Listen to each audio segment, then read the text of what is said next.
So I'm here with Ed and Asher today.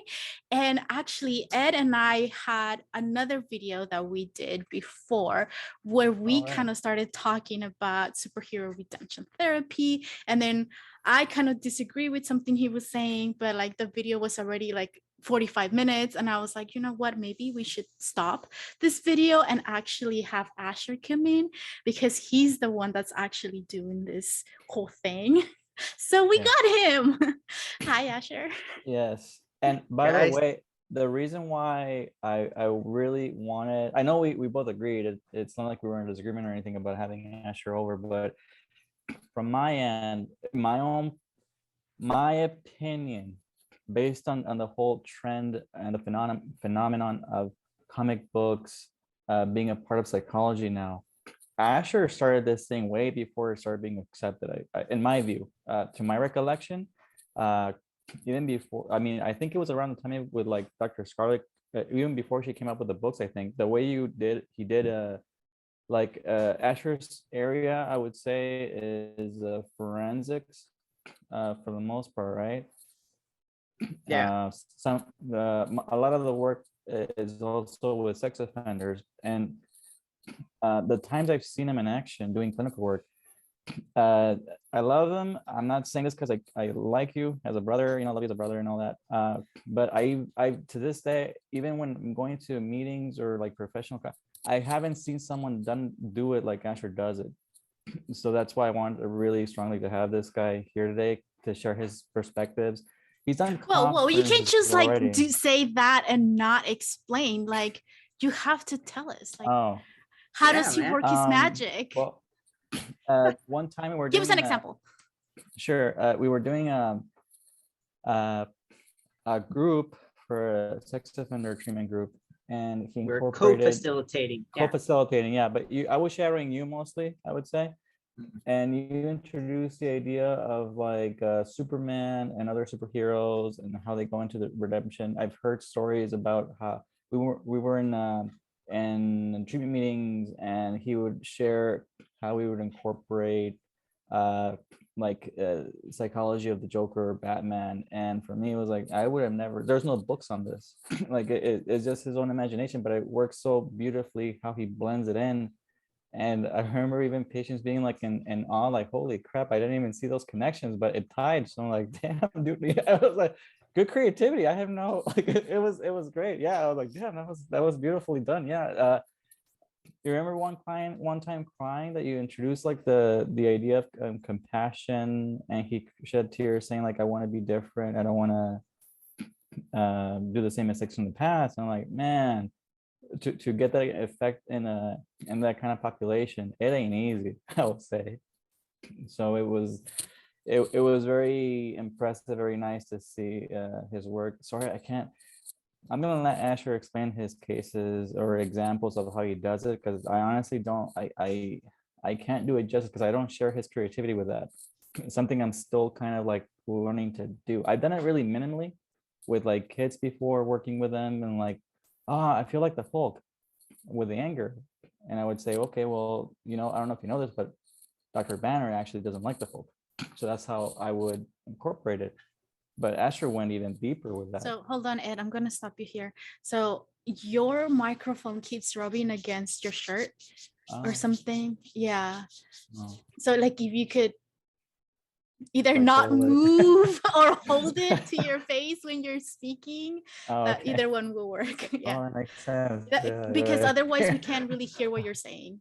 Sorry, I totally interrupted you. Okay, gotcha. So that was my introduction to that. Basically. So my legal definition as of now for superhero redemption therapy, and I have worked closely with Janina Scarlett, who's definitely ahead as far as coining the terms. And the reason why we matched is because she knows that I like working with superheroes and incorporating it in my treatment. And so I'll give the superhero therapy definition from Janina Scarlett, and then I'll read mine. Janina Scarlett's definition, right off her website, is superhero therapy refers to incorporating characters from popular culture, including superheroes and other characters from books, movies, TV shows, and video games into evidence-based therapy, such as cognitive behavior therapy, therapy and acceptance and commitment therapy to help us learn to become our own version of a superhero in real life, IRL.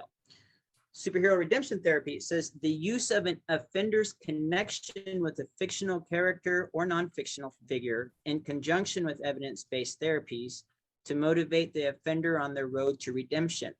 This is typically done by assisting the offender to analyze their behavior, discover their values, internalize those values, and reconcile their behavior with their identified values. It is often used in reference to Joseph Campbell's hero's journey.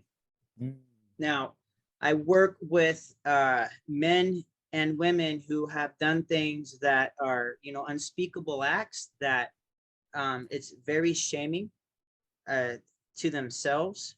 With many of them, the things they've done, it's not egocentric, or it disagrees with their innermost values. And so to talk about this stuff is very painful. Many of them have come from an extremely painful past as well, and tying the two together where they have to reconcile with the fact that they've become who they've hated. It's painful. So what I've done is I thought it would be more gentle for them to come up with someone with whom they've identified in a fictional story, or some of them have turned to religion, so they'll use religious figures as well, or whatever, sports, whoever it is.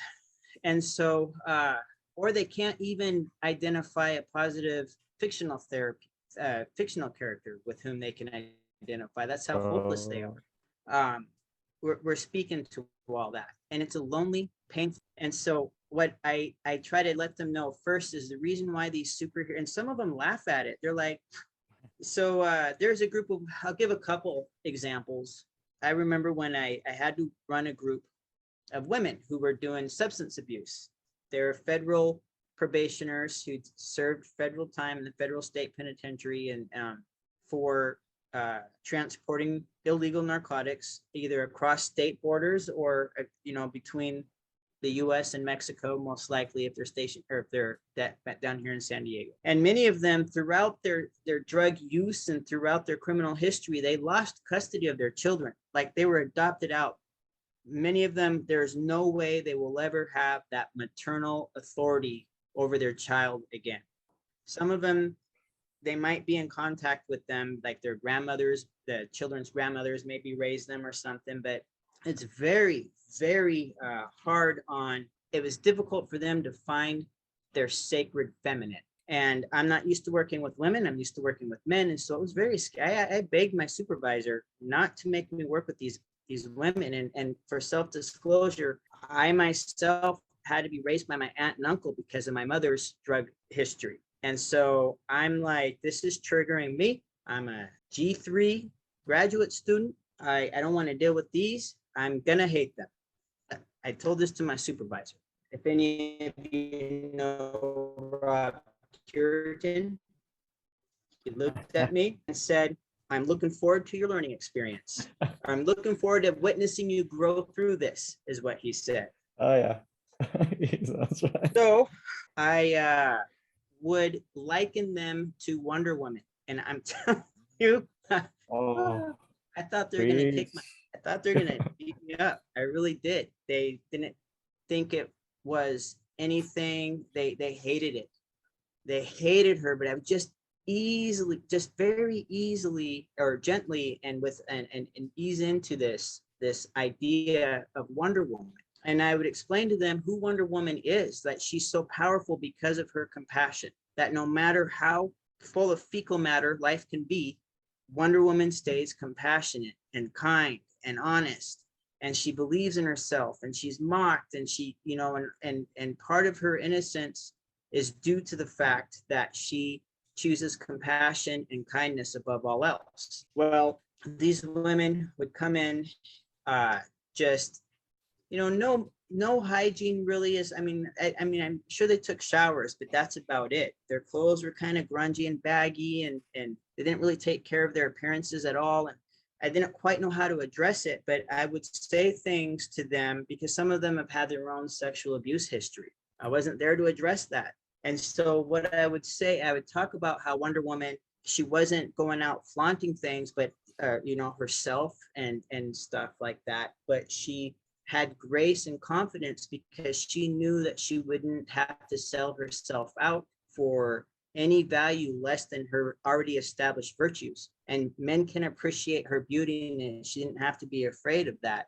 She kind of looked at them as being weak for being so easily enamored by her physical, something as frivolous as her physical appearance. So from there, I would start telling them, because they wanted jobs and stuff, and I say, you got to dress the part, you got to look the part now. So if you want this certain type of job, you never know who you meet out in the community, and the way you carry yourself, it's really hard to see you as, a manager or whatever and stuff. I would think that you're gonna try to be a little shady with me.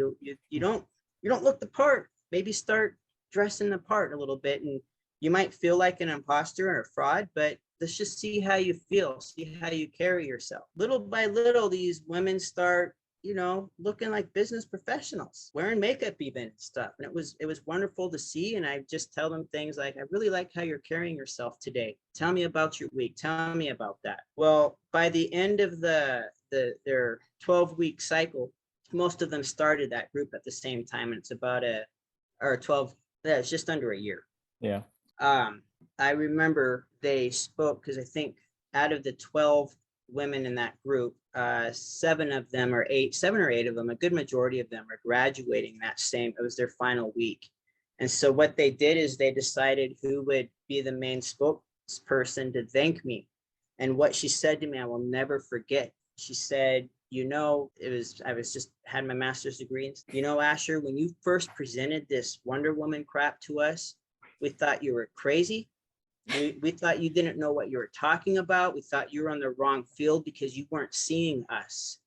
And then what it came down to is when we did start taking a look at ourselves, we realized it's because we were so down on ourselves, we could not even see ourselves being compared to Wonder Woman. Why are you using this in the same sentence as us? We played dumb because we didn't want this expectation on us. And they were very emotional. And they said, but as time went on, we started to believe in her. We started to believe in ourselves. We could see it. And, they maintained their sobriety. Not a single one of these ladies slipped up, and it was very easy for them to get back and violated. The restrictions are so stringent on them. It's way easy to violate. But this core group of women, they stuck with it. And they, I will never, ever forget. And not only was their healing brought to them, but as I was watching their grief and their remorse over what their children had to go through because of their drug addiction, very healing for me, because it made me think, I wonder if my own mother, I hadn't seen her since I was 6 years old at that time. She had since contacted me, but at that point, I had not seen her since I was 6. She disappeared. She said she'd be back and never came back. But watching them go through this and seeing their pain and their shame and their regret and their remorse, and then the healing process through that, it was very reciprocal. That's just a bonus story. But that's how it's supposed to work, I guess, just to inspire that redemption. And I think it's a great sort of example that you gave about how as adults, sometimes we're like, that's for kids. Like, why would you talk about that? Or this is therapy. Why are you bringing something that's like completely the opposite? But it can have such a big impact, when we use it right. And I've had sometimes people say like, well, are you even actually doing therapy? Or are you just geeking out? Or you're just talking about movies, during the session? I'm like, well, yes, we are doing that, but we are doing that with a goal in mind. It's not just we're just sitting here geeking out about, something. We have a goal in mind, and we are using all of the sort of research and everything that that we need to, but we just dress it up. The examples that we give are like from comic books or like superheroes. So that for me, that was a great example of what superhero redemption is ideally. Now, you mentioned that you did this group when you were still in school. And I know it's still relatively new, what you're doing. So can you tell us, I guess, a little bit more about in which direction you will want this therapy to sort of like and to take give off? context for those people who are watching the video, because not everybody knows what a G3 means, graduate year 3, right? And Asher, I think are we from the same year cohort wise, right? 2012, Yeah, right? we both started in 12. Yeah. So it was really recent. I mean, like not really, sorry, very new. 9 It years. wasn't. Oh god, yeah. Yeah. No, so 2014 or 2015 is when Right. so yeah, that was Yeah. 7 years ago. 7. Yeah. It's 6, yeah. so just to give an idea, point of reference for the audience, like yeah, that's what that means. Third year. It was some years ago. Yeah, it wasn't recent.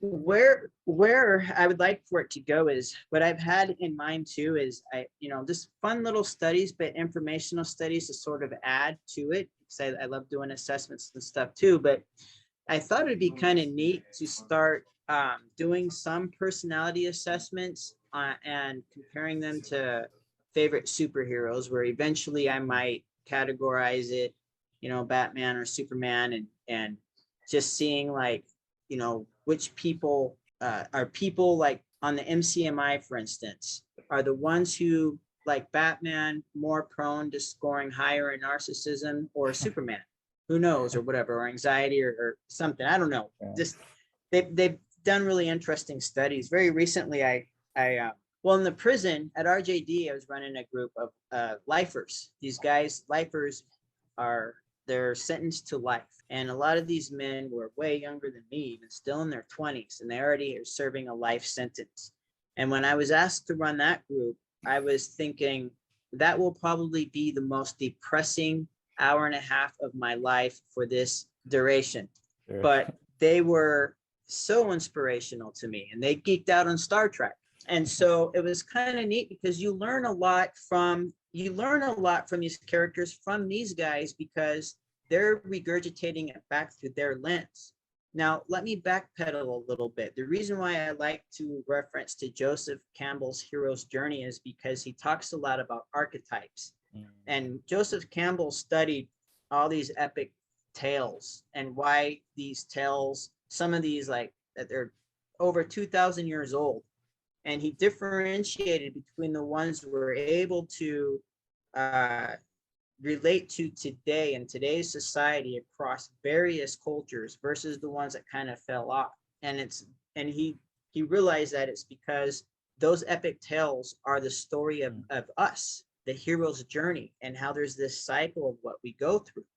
And so the hero is an archetype. And one definition of an archetype, in reference to what I like to do, is the archetype is this collective consciousness that we all create. So the author is just reflecting what's going on in that time frame of society. So we have all these reboots and comics and all sorts of stuff, because we need to keep it relevant while maintaining these values. And so that's what I tell these guys when they first make fun of it. I'm like, hold on, there's a collective consciousness here. You are already part of this story. And they're like, how am I part of the story? And I'm like, listen, man. So my favorite DC guy is Superman.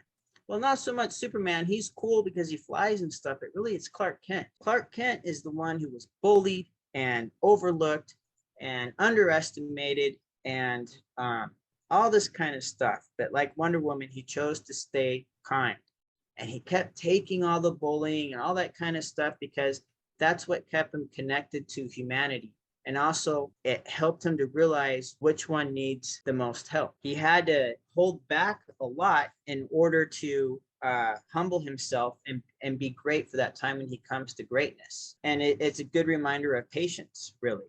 And so I deal with the criminal population, and they tend to be more impatient or impulsive. But anyways, I guess I'm just kind of going off. But where I'd like to go with that is to continue working in the criminal population, or those who maybe going to say eventually, like, I would like to slowly start opening up a private practice.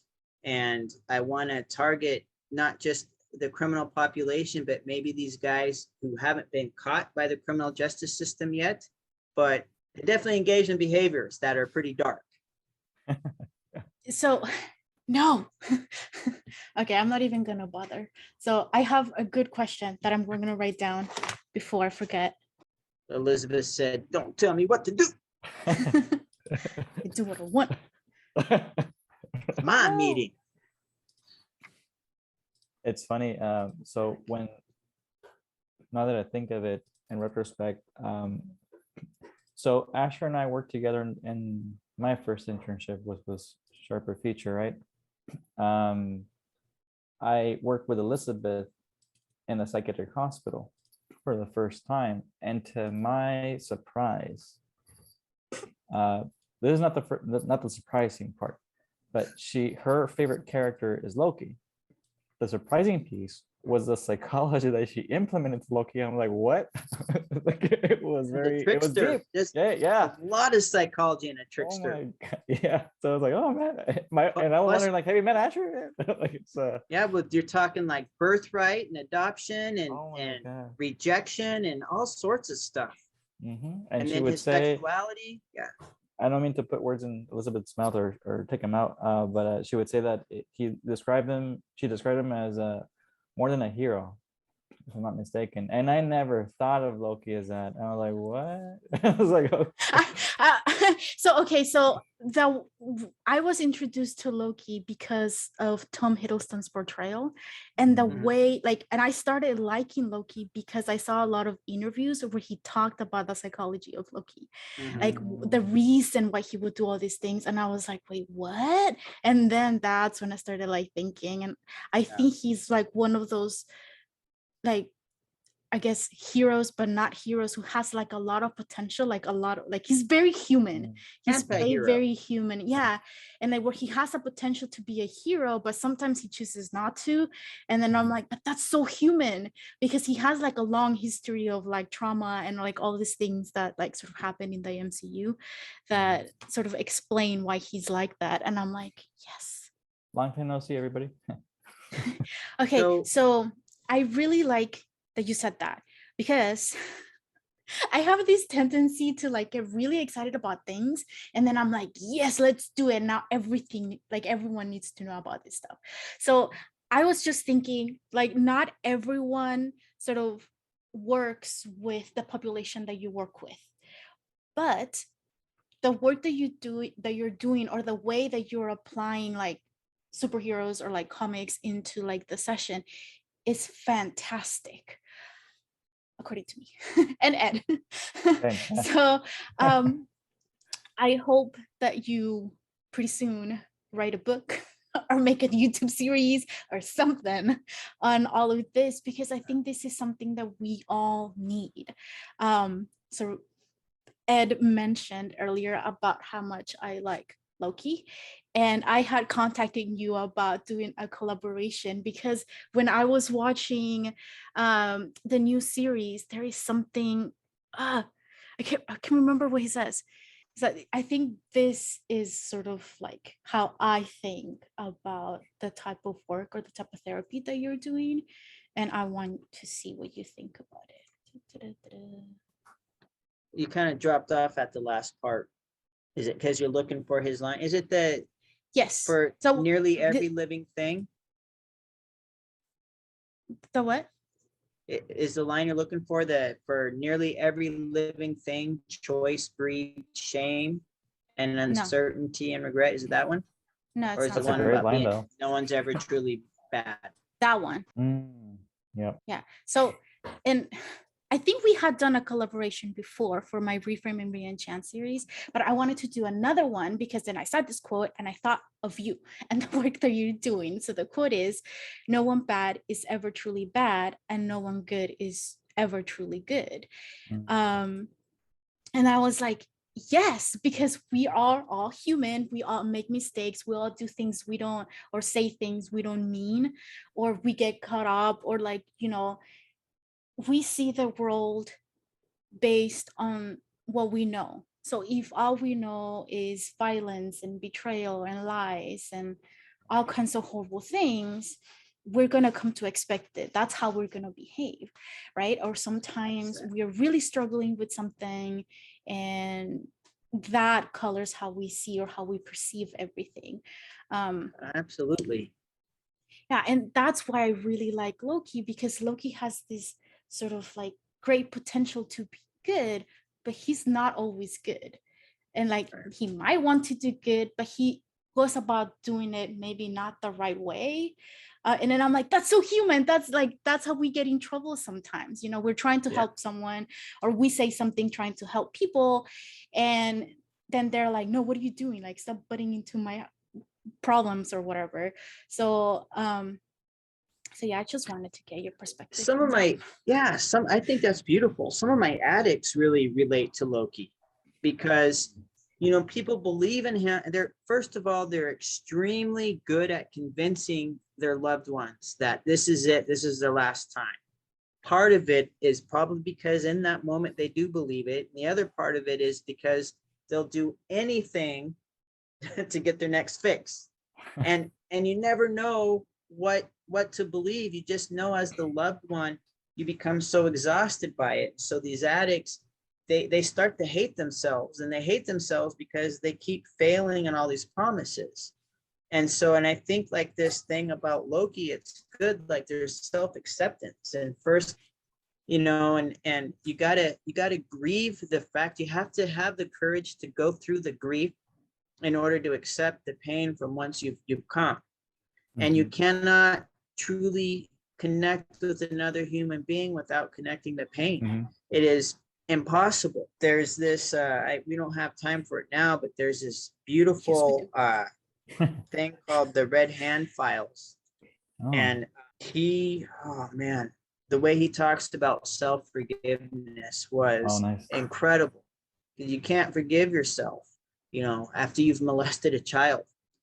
There's a man, oh man, he is one of the sweetest men in the world. And, you know, he sat before me and he's telling me about his offense. And what I do is I do confront them. I do open up the record, and I do let them know that I know exactly what it is that they've done through the eyes of the victim. And I do it for two reasons. Reason one is they need to honor the victim, and they need to, you know, well, three reasons. They need to honor the victim. They need to be completely honest in order for me to know how to, with themselves, in order for the treatment to work. But the third reason is they need to see someone accept them and see their humanity, even knowing fully well how dark they went. There's a man who is deeply, one of my patients, addicted to pornography, including child pornography. And child pornography is not really an appropriate term. It's either sexually explicit images of children, or we can call it what it is, and images of child abuse, sexual abuse. But this man became so addicted to it. He had a 5-year-old little girl, and he would take pictures of her, inappropriate ones of her, to trade. And he even moved as far as being extremely sexually inappropriate with her. Not to the point of a painful injury. So we're not talking about, you know, vaginal rape, but he did molest her in a horrific way. And as he was watching me kind of review the file, I thought he was going to run away out of that room. The shame was so severe for him. He could not talk about it. She's a teenager now. They're not allowed to see each other, not until after he's off probation, not until she's an adult. California doesn't do a lot of restorative justice, unfortunately, and that's what I would try to work towards too, is helping the legislation move towards more of that. But what I had to tell him is, if we don't find a way for him to move through the shame, then he's not going to be able to be that father that he wants to be for her. Because when it's her turn to say, Dad, look, what's happened? What happened here? He needs to be there for her. And so it's guys like Loki, or even Harley Quinn, or Anakin Skywalker. Some of these guys that have struggled so deeply that he needs to, even Shakespeare characters.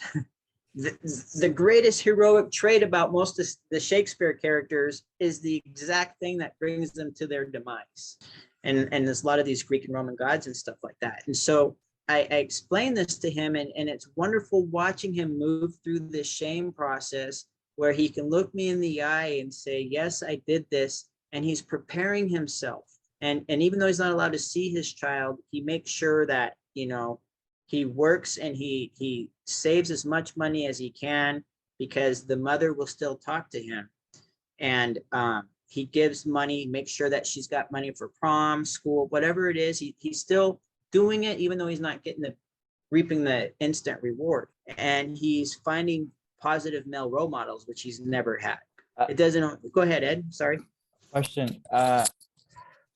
I know your number of clients is, at this point, I'm not even sure we can put a number in it, really. I've lost count, right? It's vast at this point. I remember cases in which you mentioned someone recently, like by recently I mean like weeks ago, that it stood out to me because you were sharing how this one gentleman was sharing, somehow he noticed your, like, I don't know if it was a sticker or something that said redemption therapy, and he asked, is that what you mean? So that's what you mean by that? He started crying because of the redemption process. That to me stood out because, like, yeah, it's like my version would be like, yeah, the second phase of your life, right? You can correct things. It can be corrective, not a corrective experiences, but you get like a version 2.0, if you will. Yeah, absolutely. Or a 3.0, however many versions you need to get there. You know, and this is, I really love this because we have sort of a society, we have this sort of like, especially like I think it's changing now a little bit more, but like I think before there's this idea of like the heroes are good, they're always good, and the bad guys are always bad, and you can't mix, there's no gray area, like there's this sort of divide. So if you've been to prison, like we don't hire you, we don't want to have like, you know, contact with you or anything like that, or like you're just a bad person. So there's this sort of this label that goes, right? So like I don't know why, but I think it's just maybe a human thing where we like to label things to know. But like the problem with that is that we want everything to fit into like a tiny little box, and that's just not possible. So, you know, we're talking about how people can relate to like superheroes like Wonder Woman, but can also relate to what is considered like the anti-heroes or the villains sometimes of the stories. Scarlet Witch. Mm-hmm. Yeah. Right. And I'm like, okay, so then based on the work that you do, or how did you explain the term superhero or just hero in general to the population that you work with? Like what makes someone a hero?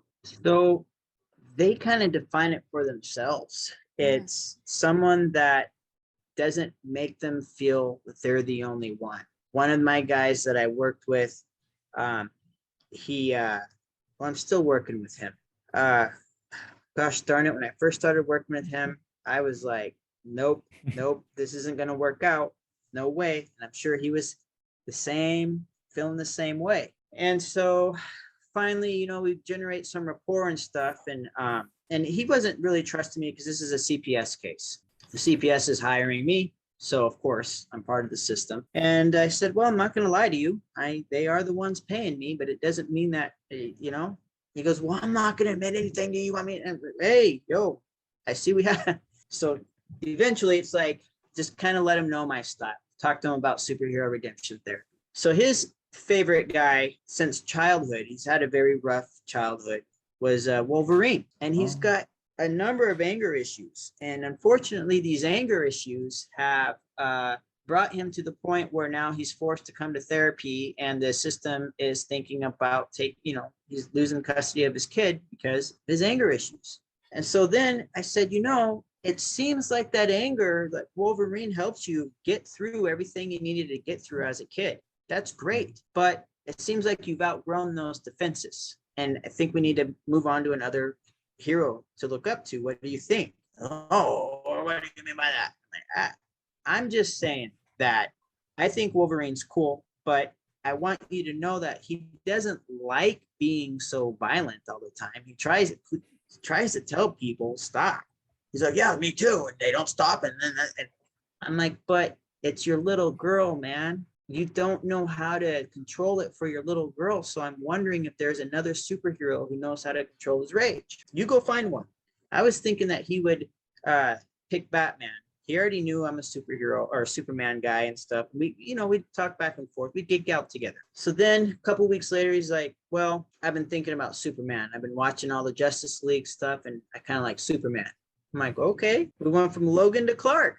I like it. But what's interesting though, as I'm tracking his behaviors and the way he's handling things, he's realizing he can be angry and aggressive. He can physically protect himself, but he's starting to think, but is this the right thing to do? We love Superman because even though he can laser your eyes, whether he's Clark or Superman, he opts not to. And that's what makes him more powerful and more intriguing is this. And it's so neat. So, he's been earning back the respect from his daughter, the respect for himself. He's repairing his relationship with his mother. It's been great. It's been amazing. One of my favorite lines to use is actually from Game of Thrones with the individuals who've committed sex offenders that I work with. And in their first season, for those of you who have not seen Game of Thrones, being a bastard would be, that's okay. That's okay. No shame. I'm okay no with shame. it. I tried one episode, like, nope. The only reason why I stuck through it, because I tried one episode and my wife and I were like, no, but my patients kept failing their polygraph because they have to take a polygraph while they're on probation because they're not allowed to watch pornography. And I'm like, why do you guys keep watching pornography? They're like, it's Game of Thrones, because this is back when Game of Thrones was big. And they're like, but it's really good. And so I'm like, all right, they're geeking out on this, so I'm gonna have to watch it. It's my job. But it was great. So Tyrion, so the worst thing to be in that universe is a bastard. That would be equivalent to being a black guy in, antebellum days and all that kind of stuff, or even a 290 registrant, a sex offender registrant today. You just get horribly ostracized. And so this other character, his name's Tyrion. So there's this character named Jon Snow. He's like a 14-year-old boy, and his father, he's supposed to be the bastard son of this lord, of a very high status man. But whenever they'd have high status people come, he'd have to go sit with the help. He was bastardized. And so he wanted to go work, so it'd be like joining the military. And it's like a military, but they're also sworn to celibacy once they do that. It's a 14-year-old kid. And he's like, I want to go do this. And so his uncle was like, no, don't do this. You're not old enough. You're still just a wee little lad. You don't know what you're talking about. So he's throwing a fit. So we get this character named Tyrion Lannister who comes. Tyrion comes, his family they're known for their beauty. But he is not. He is ugly. He is, that's Peter Dinklage that plays Tyrion Lannister. And so the actor is actually way better looking than the character is supposed to be in the book. Like very homely. So he goes up to Jon Snow and he says, let me give you some counsel, bastard. Never forget what you are, for the world surely will not. Arm yourself with it, and then they can never hurt you. Something to that effect. And so made handouts with it for some of these guys who are having a really hard time reintegrating back into society. And so I kind of put his line there, and instead of the word bastard, I left it blank and let them put whatever they wanted to. So they put whatever derogatory term they had for themselves, chomo, rapist, whatever, and all this. And as they started owning that for themselves, as we're tracking Jon Snow's progress throughout Game of Thrones, and as he started to become who he is, as he surrendered to that, he actually realized there was a lot more to him, which I don't want to give any surprise endings, or not surprise endings, but what's the word? Spoilers. Spoilers, yeah. But it's been years. I think it's fine. No, for you. But so it ends up that he's actually royalty. He is a king. He is a rightful king. He has a rightful chance at the seat of the throne. And but the thing is he earned by him surrendering to who he is, no matter how shameful other people have put that label, like you're talking about labels.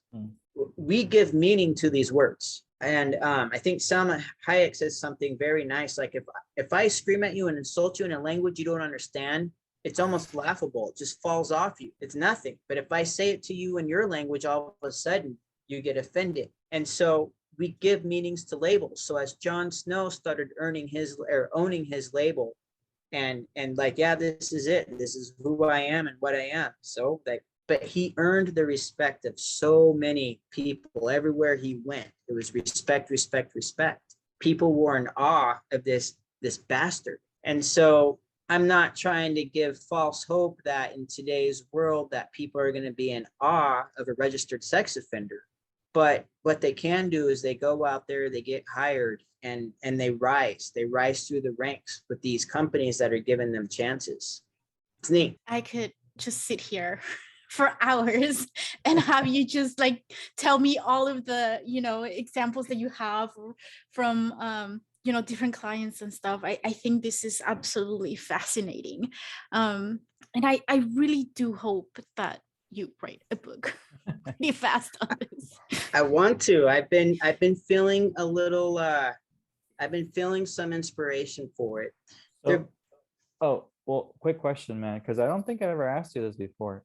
It's not like this whole thing started with you or any person in particular, right? But but when you started incorporating this, it wasn't well known. Out of curiosity, I know you grew up with comic books, and this is something you and I have shared since we met. Like it was an instant bonding thing, right? From my end, patients would sometimes bring it up, and that's how I started to incorporate it. I know I'm not sure if maybe I'm incorrect with the following. I know from my end, not thinking back, I think it was more a motivation from your part. But what sparked it for you? Like, hey, you know what? Maybe incorporating this to therapy would be very helpful. Because I've been astounded by the effectiveness that you have found and I've seen it from also clients that we've shared, right? And I'm like, damn, that was really good. But what motivated you to incorporate it to the therapy in general? So I appear racially ambiguous, so I'll just solve that debate right now. I'm half Black and half white. Grew up with the white half in a very small town, predominantly white people. And I laugh because I know this has been a thing that has been kind of frustrating for you in the past. I think I asked you, are you Hispanic or something? And people will talk to you in Spanish, you'll get annoyed because they'll assume that. Oh, they've even offered to get me an immigration lawyer. Oh, okay. I know. Gotcha. That's San Diego. That's how it is. They don't even, I don't think most San Diegans, if they're around here, they've been anywhere else in the world because they just don't want to leave. They haven't traveled. They don't know there's other races. But anyway, so I grew up that way. And so I always loved superheroes and stuff like that. And I was not, I grew up with a lot of shame about being Black because I don't want to say that. I mean, there were some, when I look back, some people said some pretty hurtful things to me, but the acceptance that I gained was because I was told things like, oh, you're smart for being one of those, or you know, just stuff that I'd see on TV. Usually it would be Black people were the bad guys. And I was so ashamed of being Black that I would just tell people I'm white with one long, it's just a big freckle. Stupid. And so, and then as I got older and started realizing that Black people have a wonderful, beautiful history, that it's a powerful, intelligent, that the continent of Africa is just very rich. And, you know, math and science, and, you know, many argue that math and science began with that. People could look and see the hero within themselves. Like Superman, the heroes I saw didn't look like me at all. And so what looked like me were gifted athletes, the comic relief, or angry criminals. That was it. And so, and even the music videos and everything like that, the ones that were making my, I mean, yes, there's the Cosby Show and stuff, but that was like so far-fetched, like either, you know, be a doctor or be a gangster. Like, but I ended up PhD, not a medical doctor, but you know, and Michael Jordan, like the basketball players, like I really admired him and stuff. And, you know, just because he was so great. And then the story of his perseverance. So it really did inspire me to persevere. But moving along through graduate school. And so what my original dissertation, what I wanted it to be was, like a social experiment of different, like angry rapper versus like a superheroic type thing, and whether or not the participant, he would have been blind to it, right? So it's kind of like a deception experiment. Whether or not he'd be most likely, whether or not it would influence altruism in him, inspire altruism.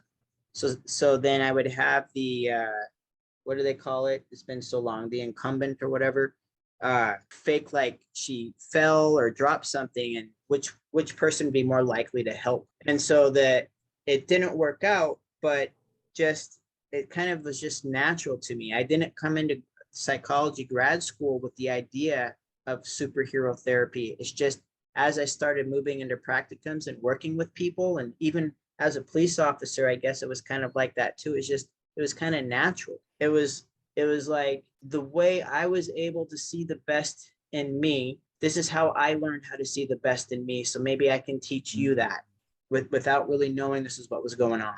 So follow-up question to that, actually, now that I think of it, because so for the viewers who don't know Asher, and I think you're okay with me sharing, we're pretty disclosing with this in other settings as well. So I'm going to share that he used to be in the Navy, he used to be a cop, and now he has a PhD in clinical psych, right? So it's been a journey. The other thing I wanted to, is he frozen? Oh, okay, no. The journey's called ADHD.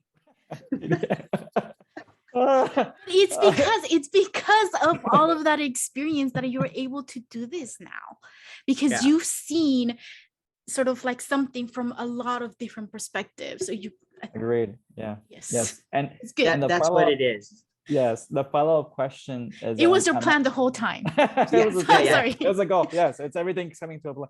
Yeah, just call me Lex Luthor. I had it all planned out. Exactly. Yeah. At one, I don't think I've ever asked you this either, actually, now that I think of it. At what point did it occur to you, you know what, because of the word redemption next to superhero, when I first heard the word superhero therapy, I was like, yeah, okay, cool, that's fine, you know, we already do this stuff, all right. Then when I heard the first time, I heard it from you, but it didn't click. My question did not click at that point. But when I heard it from you, redemption, like, oh, that makes total sense to me. It's like, yeah, that one word made a whole difference to me. It's like, yes, that's more applicable to humanity, I would say, than just superhero therapy, in my view, right? But from your point, I never thought of adding that word into it. What motivated you, or what was the idea for you to add the word redemption into that and not just leave it as superhero therapy? The hope for redemption. So, you know, and my job is to help decrease recidivism rates, which means to decrease the likelihood that this offender will reoffend. That's called redemption. There's a little logo that my daughter helped me, you know, make it, and it's like it's kind of similar to Dr. Scarlett, so she already okayed it, but the hope right there. Nice. I don't know, is it too shiny? No, it's great, actually. It looks it's okay. We'll have David put an actual one. So it's all right. Cool. And so it's about hope. There's nothing without it. And if you want to read Viktor Frankl's book, right? Oh yeah. Man's Search for Meaning, right? And his story and his journey of surviving the Holocaust, it was hope that kept these guys alive. And hope is a very delicate flower that we must water, and sometimes we got to be the ones watering it. And I love what Elizabeth said earlier too about, you know, we got to understand that none of us are perfect. I mean, I'm using my words. Yeah. None of us are perfect. We're all literally one decision away from being in the client's seat. Yeah. Or being behind bars or whatever it is. And if we can think back on things that we have, maybe we've said something that was hurtful or let somebody down, or just something that we regret, and we really think about how painful that is. And it might not be as something as severe as some of these guys in our world, but it's painful. To your point, I remember I'll share that I'm not a fan of the new contemporary Spider-Man cartoons. I grew up with the first one in 1980 something.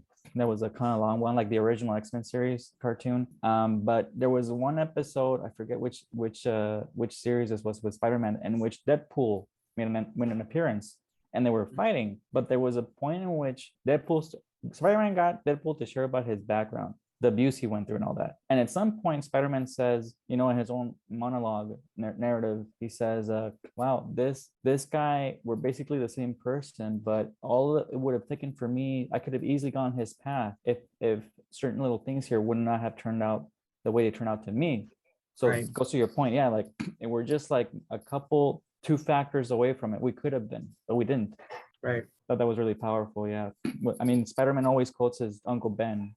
And with characters like Deadpool, you don't often hear that. I think the movie that came out, that was beautifully done.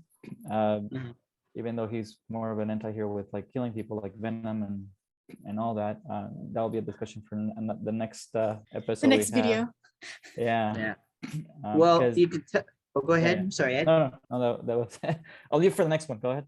I was going to say one thing that you can tell your people and your patients and clients when you're working with them, if you know the difference, what I've noticed in my observations, the difference between the hero and the superhero and the supervillain is its attitude. I call it the APB triangle. So we think that the event directly leads to the outcome, but it's impossible. It has to be mediated to the APB triangle. I call it APB because I used to be a cop, I guess. But it's the attitude, perceptions, and behavior triangle. Oh, nice. That's what's going to change that outcome. And so with with the villains and the heroes, they can have the same origin story, but they have this different outcome. And that's because of the APB triangle. And the villain will hold on to these grudges, or they feel entitled. You can count how many times Joker and Riddler, for instance, they're like, that's not fair whenever something doesn't go their way. Whereas the superhero is like, okay, this is what it is. What are we going to do about it moving forward? The superhero is not afraid to grieve. They're not afraid to be vulnerable.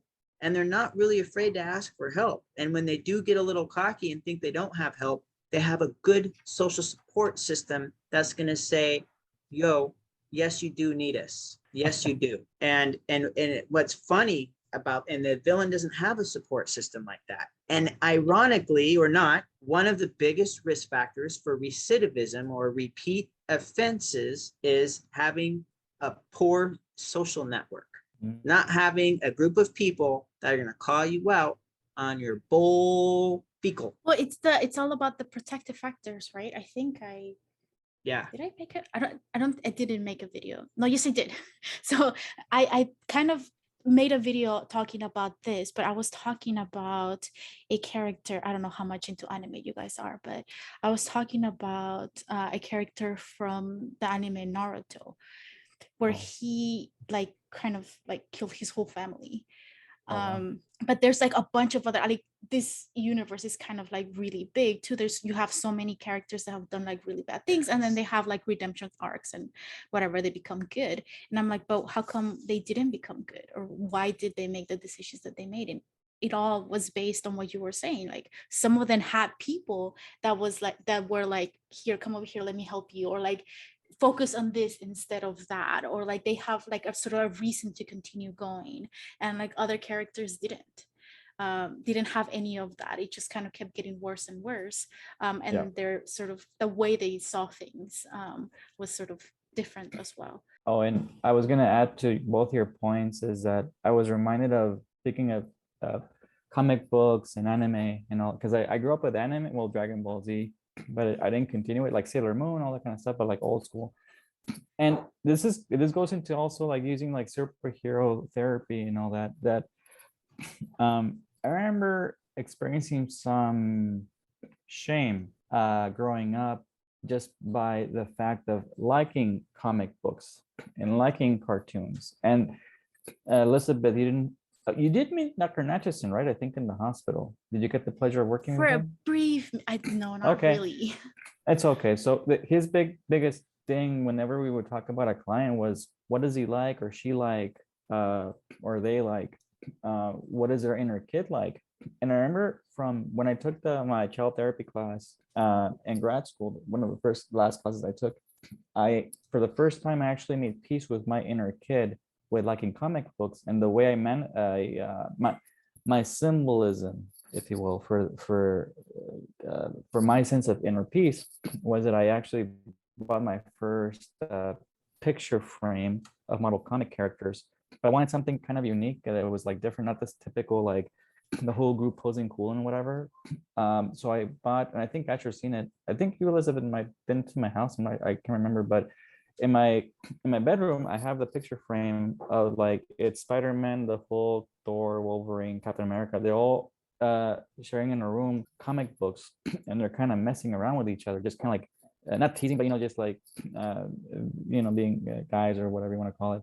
But for that, it was a reminder of how sometimes as we grow up as adults into adulthood, there's this misunderstanding or misconception about, no, to be adult, you have to say bye-bye to your inner kid. And like, no, that's not true at all.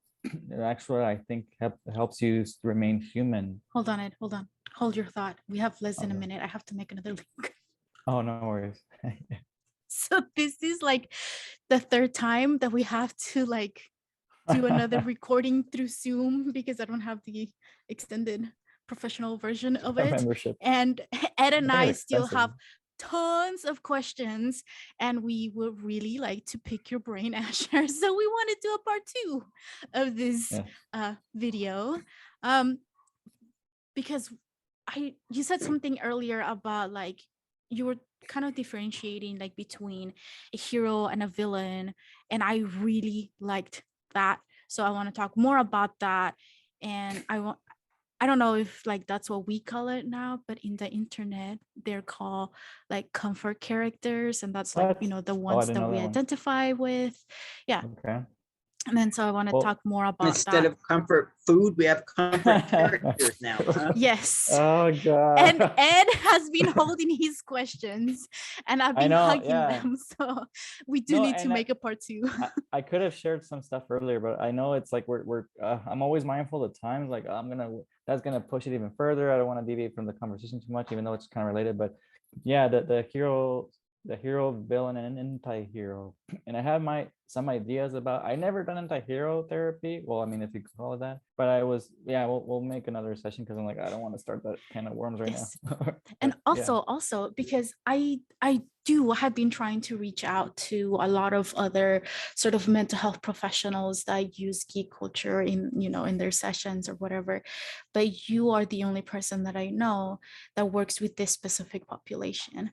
And so we will probably be making a series about this because I have tons of questions, and like I don't really know anyone, and there are so many people out there who have done or said something that they truly regret, but they don't know how to move on from that, or they don't know how to seek that redemption. So I'm hoping that maybe for the next video you'll give us more like specific tips for people that maybe they can journal about, or something they can think about, or questions they can bring to their own therapist if they have one. Sure. And for that, to add to that, I mean, this topic, this area of work with Asher, it has so many layers. It's like a never ending, and the thing I like about it is that it's always fruitful. It's never like not a dull moment. It's always entertaining, but there's always like some insights that are useful in some capacity. This kind of conversation with him reminds me of what people don't know her, but like my mentor, Dr. Callan, when I was in her dissertation group, I rarely felt like this. Like it was one of the few classes that I dreaded missing, just because I felt like I was gonna miss something, even like one piece of information that was gonna make an epiphany for me. Like, oh shit. So this is why I appreciate these conversations with Asher, because it's always, go ahead. Yes, you said what I was thinking I couldn't really say. Okay. Like this is like, because it's been a while since I actually like been in a class that's not dissertation, but like this is how I feel. Like I just want to hear you talk. So I am using this platform to hear you talk, even if nobody else gets to watch any of these videos. I don't care, as long as I get to hear you talk. You guys are too kind. It's all true. You guys are too kind. All factual. All right, so again, we're making this video way longer, you guys. Okay, part 2 will be coming out soon. But in the meantime, if anybody wants to sort of like reach out to you in case they want to consult with you, or I don't know if you say you're not doing your private practice yet, but do you have any, or you're working on your book, And is there anywhere like people can read some of what you have done, or follow you for when you are ready to post something?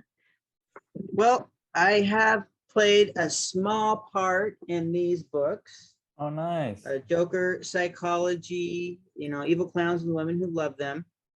I wrote a little something about schema therapy, emotional schema therapy, which is really neat stuff. And That's then, a cool one.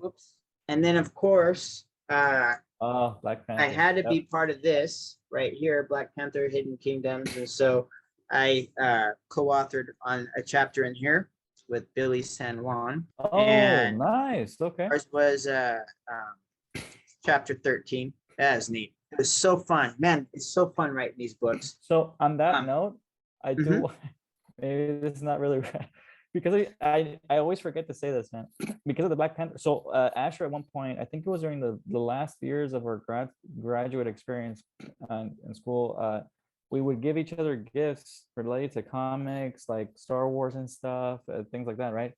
I think I overdid it once with you with no, okay. With the book? No, with the no, not the, I know which one you're talking. No.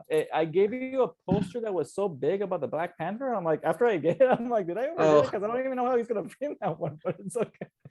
It was like large. Yeah, no. And that's why Ed's always been very. I never asked you for it, because every time I go to your any home that you've, well, the two ones that I know, like I never seen it, but I'm like, yeah, I'm not even gonna. But that was a way big. Remember we had to do that emergency move, and I wonder if it's up in. It might be. I need to go check the attic at Robbie's house, because that's where he kept all my stuff. I'm not exaggerating if I say like it would cover most of a wall. I mean, like the height of it. It was that big. Yeah, I was like, damn. Right. Well, it will be a great thing for your future office when you have your own private practice. That's right. True shade, yeah. Thoughtful gift. Yeah, there you go. Let's go with that. You planned it all along.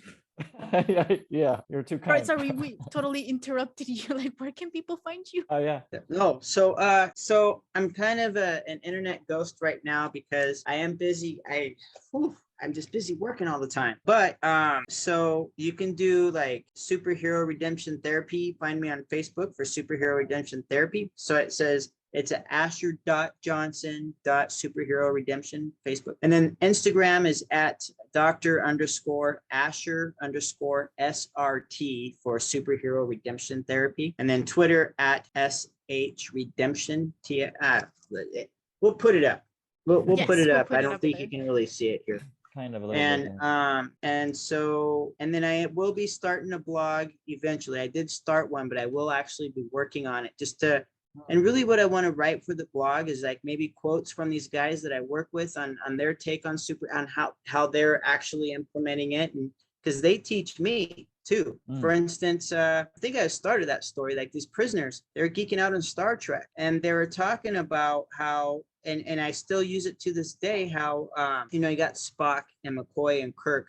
They were using those men from the old school Star Trek. And they were talking about how they all need each other. And they were talking about how everyone on the ship has something really cool to do, but Captain Kirk he's not good at anything. Really. But then they were like, but he's really good. What he does is he brings out the greatness in everyone. And that's what a good leader is. And it was such a good reminder, like as a human being, as a group facilitator, as a psychologist, as a neighbor, as a brother, as a father, as a husband, as a friend, we want to bring out that. And so like, the wonderful words you guys are saying to me, you guys are Captain Kirk in it right now. You're bringing out the best, and it's very generous. It's very, we bring out the heroes in each other at all times. And when we feel so let down by our clients or by our friends, we can say, I've seen you better. I've seen you do better, man.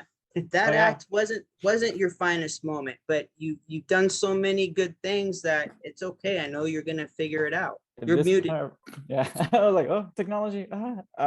This reminds me of how you're describing for me the Justice League also, when they have their little disagreements or slight levels of dysfunction sometimes, but they bring out the best in each other, right? Even the X-Men had struggles sometimes, like, oh, Wolverine had beef with Cyclops, but at the end of the day, they still support each other, have each other's back.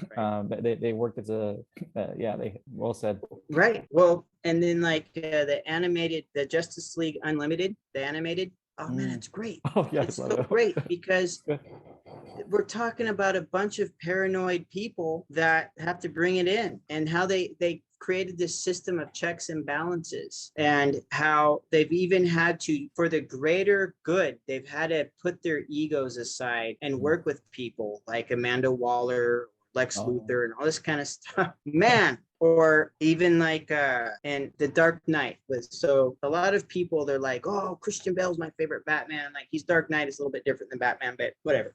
But what I loved about it is how he decided, just how he and oh my gosh, I'm drawing a blank, the DA said Gotham City needs hope, so we don't want Batman to be the bad guy, we got to let the city have something to believe in. And how he just took the fall for him, for the greater good, and everything. And you know, we think about that, and as we, you know, raise our kids, or as we talk about certain things, or with people that we mentor, or people who mentor us, there's so many things involved. I think we superhero redemption therapy each other all the time. Well said. You know, I'm a dad, and they're teenagers. And there are times where I want to be like Lex Luthor's dad, Lionel Luthor. If you've ever watched Smallville, sometimes I understand why he gets so infuriated, but I can't, because Lionel Luthor created Lex Luthor. Lex could have been a good guy, but that's probably for the next video with anti-heroes and stuff. Yes. Stay tuned. Stay tuned.